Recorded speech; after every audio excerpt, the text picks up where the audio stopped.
Prévenir les risques environnementaux et mieux faire connaître les responsabilités des entreprises minières.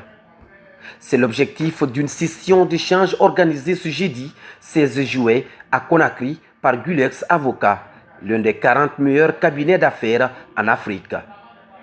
La rencontre a réuni une cinquantaine de participants, des représentants des sociétés minières, des cabinets agréés pour les études environnementales, des institutions publiques et des experts ont pris part aux travaux.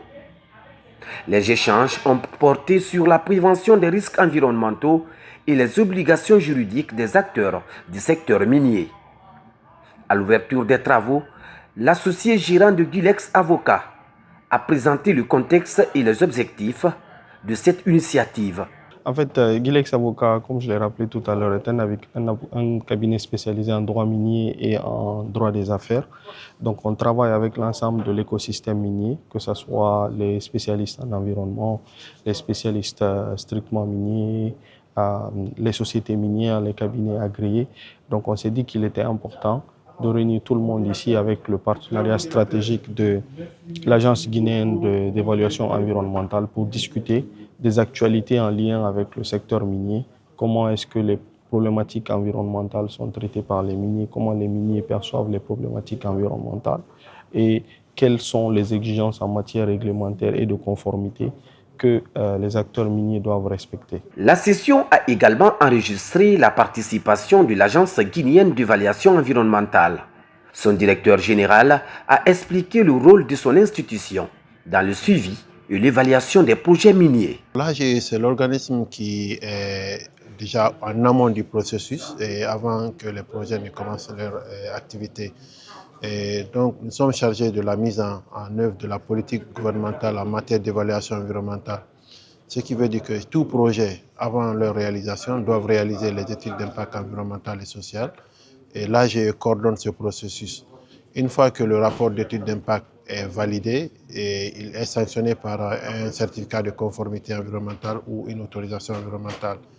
Et l'AGE est chargé par la suite de faire le suivi de la mise en œuvre et des dispositions prises dans le plan de gestion environnementale et sociale qui deviennent des instruments ou des engagements réglementaires ou légaux pour le promoteur. Donc nous suivons la mise en œuvre de ce plan et si le plan est conforme, donc nous renouvelons le certificat au projet. Et lorsqu'il y a défaillance, surtout lorsqu'il y a défaillance majeure, le certificat est soustrait. Et le promoteur est, dans ce cas, mis en audit de mise en conformité pour le ramener sur la conformité. Parmi les intervenants figurait Maître Fadama Oulari, avocat au barreau de Guinée et collaborateur au cabinet Gulex Avocat. Il a développé le thème de la responsabilité civile et pénale environnementale des sociétés minières. Nous avons rappelé aux participants que dans l'hypothèse de l'échec de la prévention des risques environnementaux, si les sociétés minières posent des actes qui portent atteinte à l'environnement, leur responsabilité peut être engagée, et ce, sur deux plans. Soit sur le plan civil, là où il y a essentiellement une obligation de réparation du préjudice qui a été causé à l'environnement, ou sur le plan pénal, là, il y a une hypothèse où il y a la commission d'une infraction environnementale qui nécessite l'application de la loi pénale.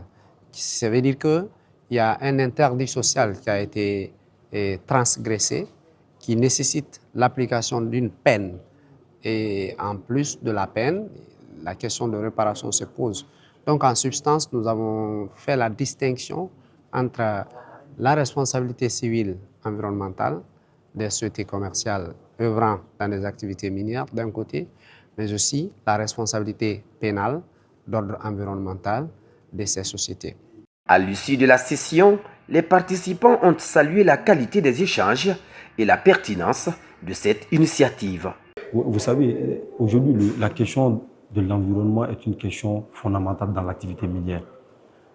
Aujourd'hui, que ce soit dans le domaine aurifère ou dans le domaine de la bauxite, les sociétés minières ont souscrit à certains engagements qu'elles doivent respecter.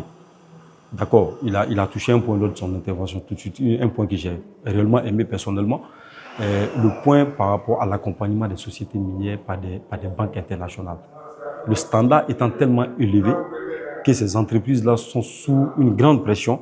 Aujourd'hui, il est important que ces sociétés s'alignent avec les engagements qu'elles ont pris lorsqu'elles étaient en train de contracter ces prêts, mais également lorsqu'on essaie de fermer le vide juridique qui peut exister aujourd'hui au niveau des tests que nous appliquons au local en Guinée.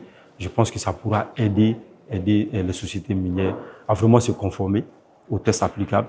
Et c'est dans l'intérêt de tout le monde, non seulement dans l'intérêt des sociétés minières, parce que ce sont des sociétés qui font le business, mais également au niveau du pays, parce que la République de Guinée aujourd'hui, vous le savez, comme on le dit, le bateau vient de partir. Celui qui n'est pas prêt à monter dans le bateau, il a la liberté de descendre. Donc je pense que c'est une grande opportunité que nous avons. Si vous voyez qu'on a fait des déplacements de plus de 300 km, 400 km pour venir uniquement à cette session, parce qu'on estime que c'est une opportunité à ne pas rater. Qui parle d'environnement parle forcément de prévention, parce que l'environnement, l'exploitation minière d'ailleurs, va toujours dans le sens de la dégradation de l'environnement. Et donc l'AGE était là aujourd'hui, comment je vais appeler ça, d'abord à poser le constat. Vous avez vu tout à l'heure, on a visionné la vidéo de monsieur le directeur de l'AGE, et nos vidéos qui nous a beaucoup enseigné à travers un pays qui a existé dans les années 1900, aujourd'hui qui a disparu par la dégradation de l'environnement causée par les miniers. Donc aujourd'hui, on dira que ce thème-là qui porte sur la prévention, tout ce qui est question environnementale va dans le cadre de la prévention, parce que si vous ne prévenez pas les risques, vous risquez de vous retrouver dans une dégradation poussée et finalement ça va causer des crises économiques dans le pays. Nous avons beaucoup d'histoires à travers le monde où les mines sont passées, après c'est le désastre qui s'est installé. Donc notre pays, la Guinée, est un pays minier.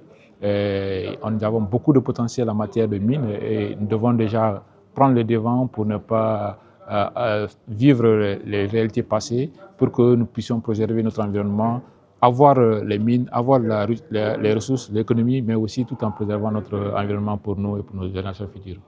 La rencontre s'est achevée dans l'après-midi dans une ambiance conviviale. Avant de se quitter, les participants ont réaffirmé leur volonté de poursuivre ces échanges autour des enjeux environnementaux du secteur minier. Une photo de famille est venue immortaliser cette journée.